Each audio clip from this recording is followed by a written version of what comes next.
Baik, mari kita dalami sebuah analisis tentang retorika dan kebijakan imigrasi Donald Trump. Kajian yang akan kita bedah ini mengajukan sebuah argumen yang cukup serius, bahwa taktik-taktik yang digunakan sangat mirip dengan siasat-siasat otoriter yang pernah tercatat dalam sejarah.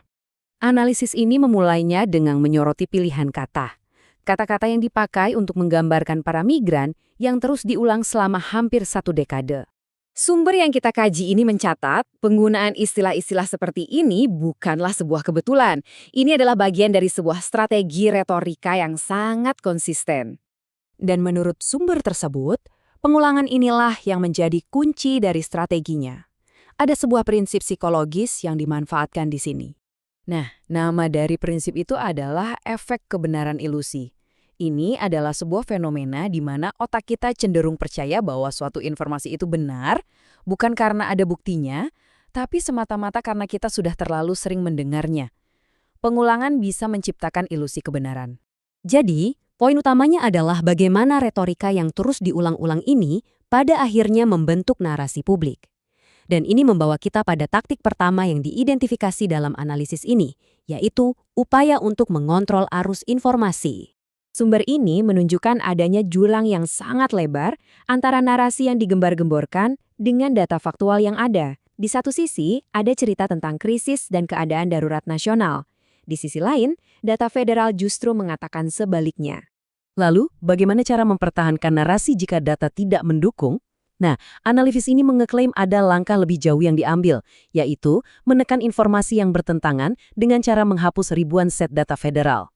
Ini adalah sebuah taktik yang disebut sangat mengingatkan pada cara kerja rezim otoriter. Jika fakta tidak sesuai dengan narasi, maka faktalah yang dihilangkan. Dari mengontrol informasi, kita beralih ke tahap berikutnya.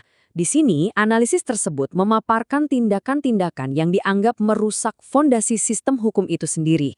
Salah satu pilar dalam sistem hukum Amerika adalah due process atau proses hukum yang adil, yang pada dasarnya menjamin perlakuan yang adil bagi setiap orang di mata hukum.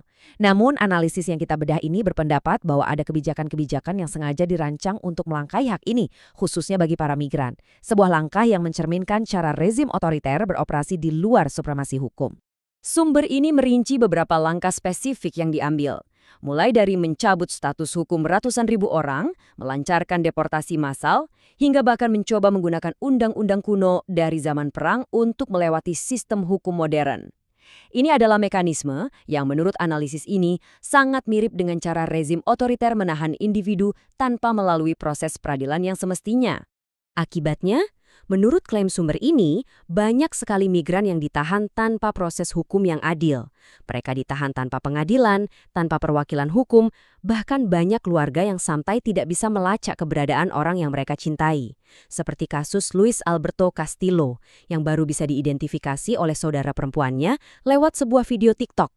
Oke, sekarang kita sampai pada bagian di mana analisis ini menarik sebuah garis paralel yang paling eksplisit menghubungkan retorika hari ini dengan salah satu periode tergelap dalam sejarah manusia. Sumber ini menyoroti frasa tersebut, meracuni darah bangsa kita. Mereka menarik paralel yang langsung dan terus terang mengerikan dengan menunjukkan bahwa ini adalah frasa yang sama persis dengan yang digunakan oleh Adolf Hitler untuk menggambarkan orang-orang Yahudi di tahun 1930-an dan 40-an.